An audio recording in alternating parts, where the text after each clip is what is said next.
अविनाश, तुम कब मेरी बात सुनोगे? आखिर मैं तुम्हारी पत्नी हूँ। काव्या ने गुस्से में अविनाश से कहा। अविनाश बिना बोले घर से बाहर निकल गया। अब ऐसा हर दिन होता है।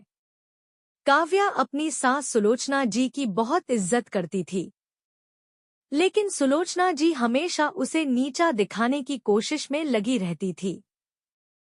आज भी वही काव्या ने सुबह जल्दी उठकर नाश्ता बनाया। अविनाश को सूजी का हलवा बहुत पसंद था, इसलिए उसने नाश्ते के साथ हलवा भी बनाकर सभी को परोस दिया। उसके ससुर रमेश जी ने सुलोचना जी को टोकते हुए कहा, ये क्या फिजूल खर्ची है, सुबह सुबह देसी घी का हलवा। सुलोचना जी ने काव्या को डांटते हुए पूछा, क्यों बहू, ये देसी घी क्या तेरे मायके से आया है?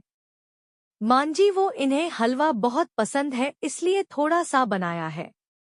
यह कहकर काव्या अविनाश की तरफ देख रही थी। शायद वो कुछ बोले। तभी सुलोचना जी ने कहा, मैं सब जानती हूँ, मेरे बेटे का बहाना करके खुद खाने का मन होगा। अविनाश चुपचाप नाश्ता करते रहे। काव्या की आंखों से आंसू छलक गए। इससे ज्यादा बुरा तब लगा जब अविनाश बिना हलवा खाए ही ऑफिस के लिए चल दिए। काव्या घर का काम समेटने में लग गई। इधर सुलोचना जी बाहर ड्राइंग रूम में बैठ काम करके काव्या अपने कमरे में जाकर रोने लगी। कितने नाजों से पाला था उसे उसके पापा ने। उसे आज भी याद है, एक बार उसने गाजर के हलवा बनाने के लिए कहा था, लेकिन माँ ने सूजी का हलवा बना दिया था। पापा को जब यह पता लगा तो वे तुरंत बाजार गए, वहां से ढेर सारा गाजर का हलवा लाए थे। और उस दिन बिना कहे 2-3 दिन में गाजर का हलवा बनने लगा। आज उसे सूजी के हलवे के लिए कितनी बातें सुनाई जा रही हैं। उसे गुस्सा सास ससुर पर नहीं, अविनाश पर था, जो कि कुछ नहीं बोल पाए। शाम को जब उसने अविनाश से शिकायत की तो वो बस इतना ही बोले, इस घर में केवल माँ की पसंद का खाना बनता है, आगे से मेरी पसंद का कुछ मत बनाना। काव्या ने अविनाश से बात करनी बंद कर दी। आखिर क्या कसूर था काव्या का? यही कि वह अविनाश से बहुत प्यार करती है। इसी तरह कुछ दिन बीत गए।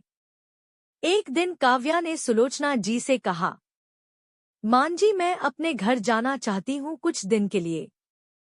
अगर आप कहें तो आज ही चली जाऊं। कई दिन पहले मौका फोन आया था। कह रही थी, पापा की तबीयत ठीक नहीं है। सुलोचना जी वहां जब भी जाती है 1 सप्ताह से वापस नहीं आती। घर का काम कौन करेगा? तेरे ससुर और मेरा बेटा शाम को थक हार कर घर आएंगे। यहाँ उन्हें खाना भी नसीब नहीं होगा।